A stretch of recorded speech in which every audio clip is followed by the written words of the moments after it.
कांग्रेस की चौथी लिस्ट जारी, 45 उम्मीदवारों के नामों की घोषणा। दिग्विजय सिंह को राजगढ़ से तो अजय राय को बनारस से टिकट। पार्टी ने अब तक किया 183 उम्मीदवारों का ऐलान।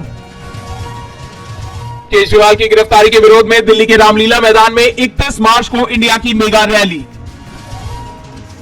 ईडी की कस्टडी से मुख्यमंत्री अरविंद केजरीवाल ने जारी किया पहला आदेश, जल मंत्रालय को लेकर दिया ऑर्डर। आप मंत्री आतिशी ने कहा, मुख्यमंत्री गिरफ्तार हो गए लेकिन दिल्ली वालों का कोई काम नहीं रुकेगा।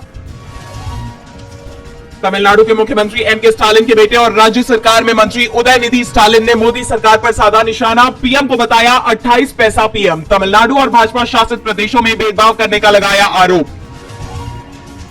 जेडीयू ने बिहार के 16 उम्मीदवारों के नाम का किया ऐलान, 4 सांसदों का काटा टिकट। मुंगेर से फिर उम्मीदवार बनाए गए ललन सिंह। जेडीयू को एक के बाद एक मिले 3 झटके। पूर्व मंत्री और विधायक बीमा भारती के साथ 2 पूर्व विधायकों ने दिया पार्टी से इस्तीफा। बीमा भारती ने आरजेडी की ली सदस्यता। कर्नाटक सरकार ने सुप्रीम कोर्ट में दाखिल की याचिका, कहा हमारी पानी की किल्लत दूर करने के लिए केंद्र को national disaster response fund release करने का दे निर्देश। उज्जैन स्थित ज्योतिर्लिंग महाकालेश्वर के आंगन से देश भर में होली की शुरुआत। भस्म आरती में खेली फूलों की होली, संध्या आरती के बाद होगा होलिका दहन।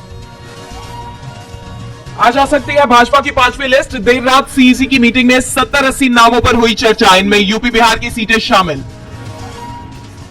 बीएसपी ने जारी की 16 लोकसभा प्रत्याशियों की पहली सूची। कैराना से श्रीपाल सिंह, बागपत से प्रवीण बंसल को टिकट, सहारनपुर से माजिद अली को उतारा। चीन के दावे को हास्यास्पद बताते हुए विदेश मंत्री एस जयशंकर ने कहा, अरुणाचल प्रदेश भारत का नेचुरल पार्ट। 3 दिन के सिंगापुर दौरे पर है विदेश मंत्री।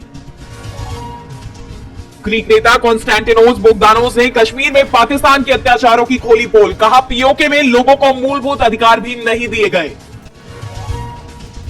भारत के साथ ट्रेड शुरू करना चाहता है पाकिस्तान। शहबाज सरकार के विदेश मंत्री इशाक डार ने कहा, पड़ोसी को बदला नहीं जा सकता। रूस के मॉस्को में हुए हमले पर भारत सहित विश्व ने जताई संवेदना। अमेरिका ने की हमले की निंदा। यूएन के जनरल सेक्रेटरी एंटोनियो गुटेरेस ने पीड़ित परिवारों और रूसी सरकार के साथ खड़े होने की कही बात। पाकिस्तान ने वर्ष 2025-26 के लिए यूएनएससी की गैर स्थायी सीट के लिए की उम्मीदवारी की औपचारिक घोषणा। यूएन में पाकिस्तान दिवस समारोह के दौरान की मांग। आईआईएफएल फाइनेंस लिमिटेड और जेएम फाइनेंशियल प्रोडक्ट्स लिमिटेड की बढ़ सकती है मुश्किलें। प्रतिबंध लगाने के बाद अब इनकी स्पेशल ऑडिटिंग कराएगा आरबीआई। आम जनता के लिए राहत, जारी रहेगा प्याज के निर्यात पर प्रतिबंध। वाणिज्य मंत्रालय ने जारी की सूचना।